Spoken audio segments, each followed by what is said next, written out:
I've been a delivery consultant for about 6 years, and we thought it'd be best to have a presentation here where we go over the ever-changing landscape of email and deliverability to show you kind of where we stand right now, what changes we're recommending, etc. So the first slide here is talking about the new Gmail and Yahoo sender rules.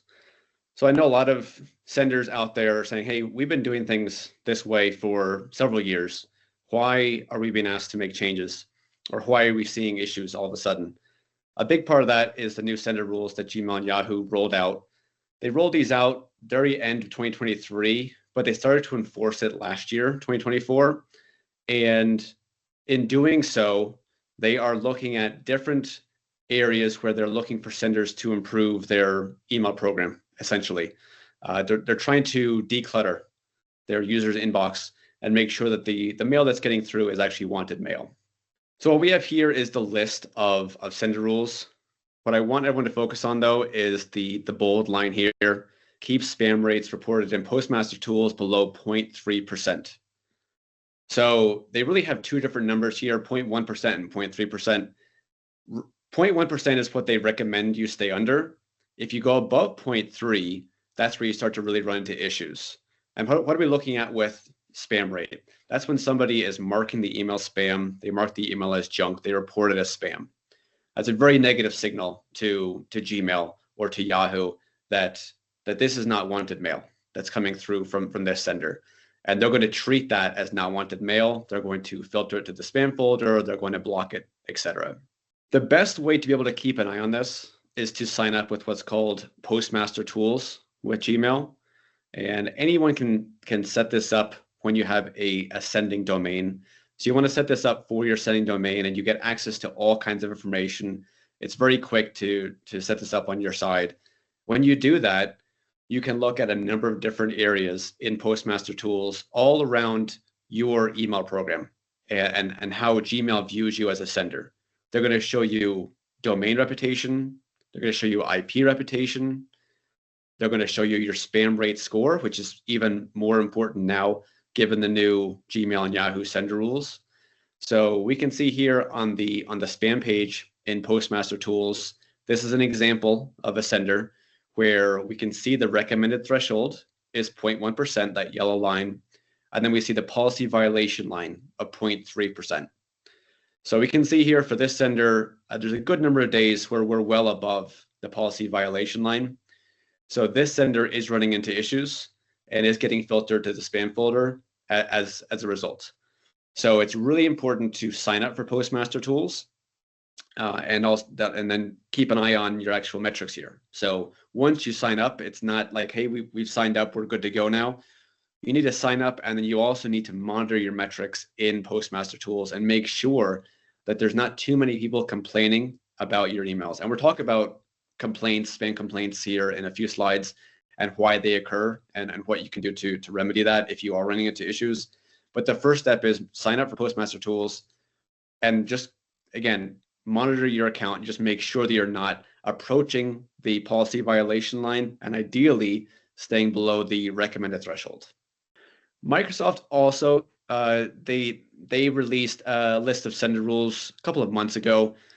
It did mimic what Gmail and Yahoo already had, but there was one area where they did call something else out that I have in bold here.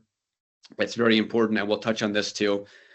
Outlook states that senders should remove inactive or invalid email addresses regularly, monthly, or quarterly. So what we're looking at here especially is the inactives. So we don't want to continue sending to inactive audience members. If somebody is not opening and engaging with the emails, that's a really negative sign to Gmail, Microsoft, Yahoo, etc. if we keep sending them emails. So we want to look at how many emails are going out to different subscribers. Are they engaging? Are they not engaging? We want to treat them differently. And we'll touch on that and what that should look like here in a few slides too. But I definitely wanted to call out because Microsoft just released this recently. And they did also say recently too that they're going to be adjusting some of these rules over the next year or two. So something to keep an eye on. Again, there's an ever-changing landscape in the world of deliverability. So now that we've talked about Gmail, Yahoo, Microsoft, they've all come out with these sender rules in the last year and a half or so, let's take a step back and try and look at email from the eyes of inbox providers like Gmail, Yahoo, Microsoft, etc. What is their purpose? What they want to do is protect their users' inbox. They want to look to see what is wanted mail versus what is not wanted mail, and make sure that their inboxes are not inundated with unwanted mail. A user can get very frustrated with their inbox, and they can end up, starting a new one. It might not be with the same provider. They want to make sure that they are keeping their subscribers, their customers, happy. So they're using complex machine learning to help them identify what's wanted mail versus not wanted mail. Every dealership has a sender reputation. And really what we're talking about is the holistic view of how a mailbox provider or an inbox provider like Gmail views you as a sender. So they're looking at how subscribers are reacting or not reacting to your mail, and then essentially assigning a reputation. Good, bad, unknown. Unknown is typically a very low volume sender, or it could be somebody that is brand new. They're just starting to send from that domain.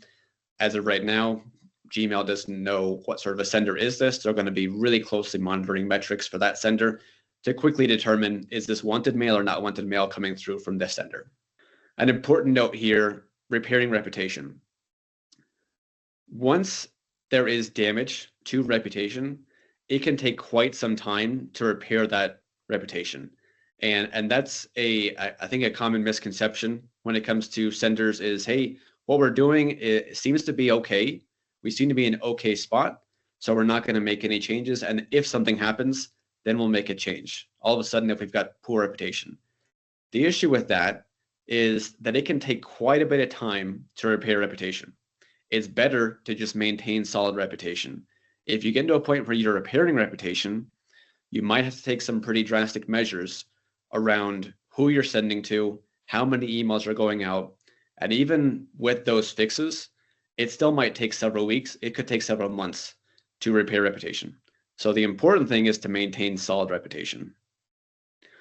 So we've been talking about inbox providers and kind of determining reputation, determining sender reputation.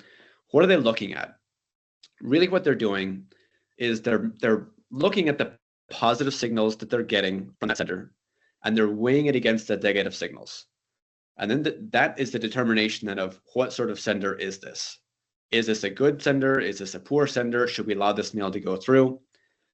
So as far as the positive signals that they're looking at, there are some signals that we as an ESP, you as a sender, we don't have access to. Only the mailbox provider themselves they have access to it. They don't share some of that information. So what are they looking at?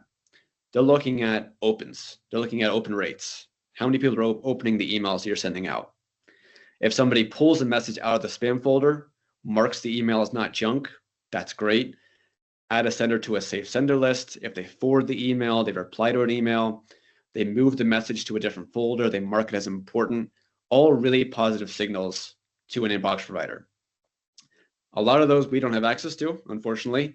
For example, if somebody marks the email as important, we don't see that. So what can senders monitor on their side? They can look at opens and open rates. They can look at clicks and click rates, and then conversions also.